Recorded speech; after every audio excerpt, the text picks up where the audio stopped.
ఎమ్మెల్యేలు కలిసిరని చెప్పేసి హడావుడి చేశారు మీడియా. కానీ ఎమ్మెల్యేలంతా సిఎల్పి సమావేశానికి వచ్చారు.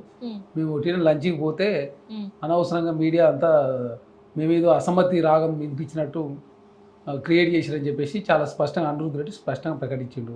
తర్వాత కాంగ్రెస్ పార్టీ ఈ మధ్యకాలంలో వైట్ రేషన్ కార్డులు కావచ్చు, అయితే ఇక్కడ నిజంగా అసలు ఎమ్మెల్యేలే గెలవనప్పుడు, అసలు మాట్లాడుకోనప్పుడు, ఒక సీక్రెట్ మీటింగే జరిగినప్పుడు తూచేం లేదు బయటకు వచ్చి ఎందుకు చెప్పినట్టు?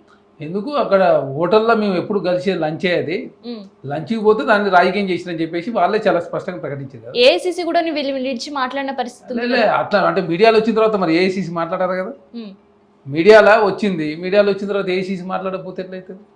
కాబట్టి మీడియాలో వచ్చింది, తర్వాత రచ్చరచ్చ అయింది, పేపర్లు, టీవీలు, యూట్యూబ్ ఛానళ్ళు, శాటిలైట్ ఛానల్ అంతా అన్ని రకాలుగా వచ్చిన తర్వాత ఇదేమైనా విషయం ఉందా లేదని చెప్పేసి ఏఐసీసీ కూడా ఆరాధిస్తుంది. దానిలో భాగంగా సిఎల్పి సమావేశం ఏర్పాటు చేసి నెక్స్ట్ ప్రజల్లోకి ఎట్లా పోదాం, మనం ఇచ్చినటువంటి గ్యారెంటీలు కావచ్చు, అదేవిధంగా నెక్స్ట్ లోకల్ బాడీ ఎలక్షన్ కావచ్చు, రైతు భరోసా కావచ్చు, ఇందిరమ్మ ఇల్లు కావచ్చు, వైట్ రేషన్ కార్డు కావచ్చు, అన్నిటి మీద కూలంకషంగా చర్చించిన తర్వాత ప్రజల్లోకి సమస్యలు ఏమైనా ఉన్నాయో సమస్యలు పరిష్కరించే ప్రయత్నంలో భాగంగా ఎమ్మెల్యేలంతా ఏకతాటిపై ముందుకు పోతాం.